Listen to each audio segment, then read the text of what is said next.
G ವಸತಿ ಶಾಲೆಯಲ್ಲಿ ಓದುತ್ತಿರುವಂಥ ವಂದನಾ ಅವರ ತಂದೆ ತಾಯಿ, ಅವರ ತಂದೆ ಮೊದಲು ಒಂದು ಆಕ್ಸಿಡೆಂಟ್ ಆಗಿ ಒಂದು ಕೈ ಸಹ ಇರೋದಿಲ್ಲ.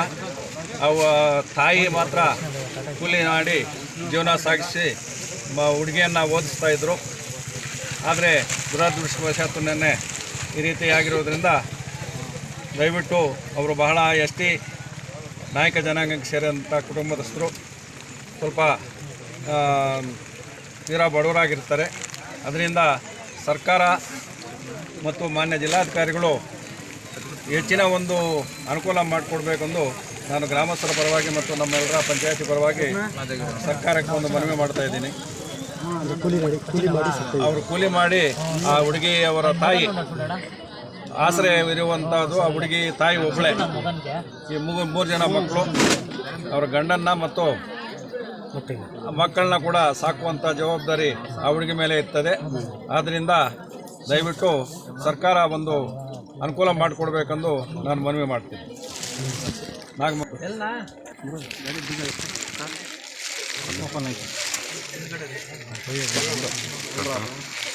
ಸ್ವಲ್ಪ ದಾರಿ ಸ್ವಲ್ಪ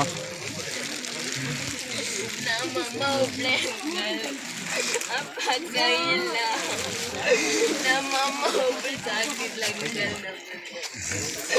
ನಮ್ಮಮ್ಮ ಒಬ್ಬಳೇ ಸಾಕು. ನನ್ನ ತಮ್ಮನ ಎಲ್ಲ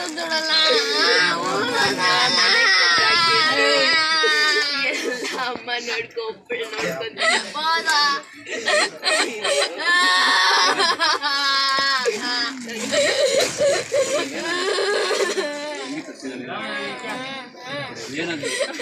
ನನ್ನ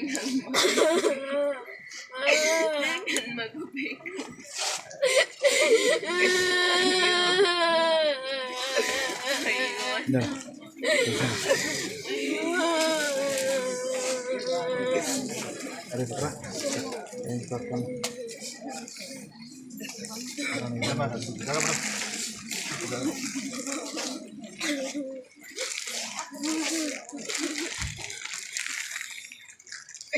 అమ్మా లేమనుమా పెద్దమ్మా ఆ బిడ్డ ట్రిప్కి పోయి తినే కన్నా చంపిస్తే నా బిడ్డ తినింటుందా? నా బిడ్డ ఎంత తనలాడింటుందత్తా? నా బిడ్డ నాకు కావాలమ్మా. నా బిడ్డ నేనే తీసుకుంటే ఎంత తనలాడుతుందమ్మా? నా బిడ్డ అమ్మా ఎవరు తింటారమ్మా?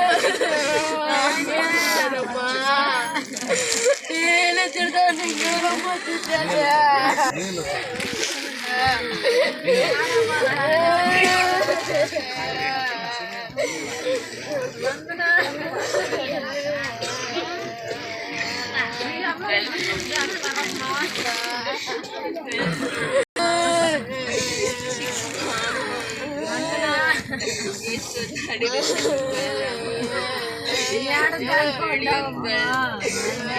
ತಂಗಿ ನಂಗೆ ಒಬ್ಬಳೆ ಅಂಕಲ್. ನಮ್ಮಪ್ಪ ಕೈ ಚೆನ್ನಾಗಾಗುತ್ತೆ, ನಾವೆಲ್ಲ ಚೆನ್ನಾಗಿರ್ತೀವಿ ಅಕ್ಕ. ನಾವಿಬ್ರು ಅಕ್ಕ ನಮ್ಮನ್ನ ನೋಡ್ಕೊಳ್ಳೋಣ ಅಕ್ಕ ಅಂತಿತ್ತು.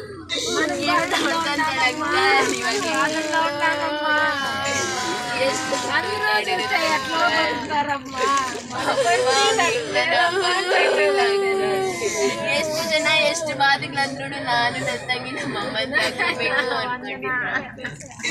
ನನ್ನ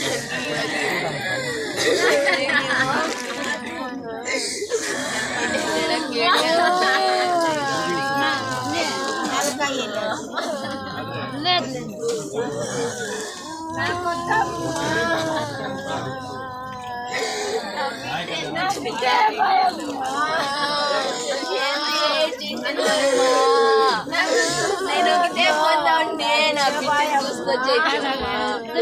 నా బిడ్డ స్వామి అందరూ నన్ను